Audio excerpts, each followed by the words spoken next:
እመቤታችን ቅድስት ድንግል ማርያም በዚህ በአዲስ ኪዳን ብቻ ሳይሆን በብሉይ ኪዳንም በአበው ምሳሌ ተሰብካለች። የካህኑ የመልከጼዴቅ የወይኑ የእርሻ ቦታ የሆነች አሁን ደግሞ አማናዊት እርሻ የሆነች አማናዊ ወይን ኢየሱስ ክርስቶስ እውነተኛ የሕይወት መጠጥ የሆነው ኢየሱስ ክርስቶስ የተገኘው ከእርሷ ነው። ስለዚህ በአበው ምሳሌ ተሰብካለች፣ በነቢያትም ትንቢት ተሰብካለች። እመቤታችን ቅድስት ድንግል ማርያም የነቢዩ የሕዝቅኤል ምስራቅ የሆነች አማናዊት ምስራቅ አማናዊ ፀሐይ ጽድቅ ኢየሱስ ክርስቶስ የወጣባት ለዓለም ሁሉ የሚያበራ እርሱ ልጇ ኢየሱስ ክርስቶስ የወጣባት አማናዊት ምስራቅ እመቤታችን ቅድስት ድንግል ማርያም ናት።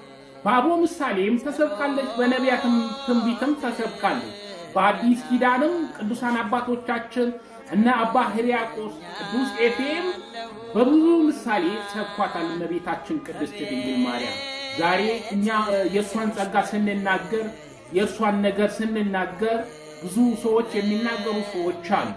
በእውነት ይሄ ግን እግዚአብሔር አምላክ ለእርሷ ትልቅ ጸጋ ነው የሰጠው። ይሄ ማለት ምን ማለት ነው?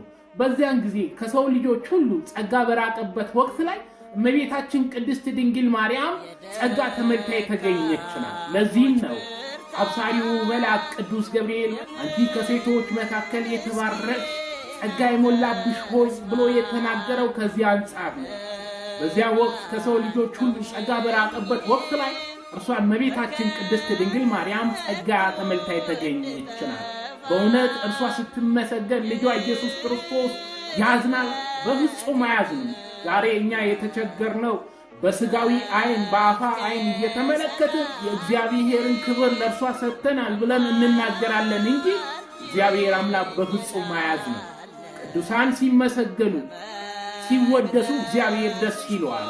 አንድ ሳሊ ሲሉ ሲደነቅለት ደስ እንደሚለው ሁሉ እግዚአብሔር አምላክ ቅዱሳን በሰሩ ሥራ ሰዎች ሲያመሰግኑ እግዚአብሔር አምላክም ደስ ይለዋል። ምልዕተ ጸጋ የሆነች እማምላክ እመብርሃን እመትሕትና የሆነች ለእኛ ለኃጢአተኞች የተሰጠች ቅድስት ድንግል ማርያም ለዚህም ነው የምናመሰግናት። የዓለም መድኃኒት የሆነው የሕይወት ምግብ የሆነው የሕይወት መጠጥ የሆነውን ኢየሱስ ክርስቶስን ወልዳ ስለሰጠች እናመሰግናታለን፣ እናወድሳታለን። ስለዚህ እግዚአብሔር አምላክ ልጇ ኢየሱስ ክርስቶስን ደስ ይለዋል እንጂ በዚህ ቅር አይለው።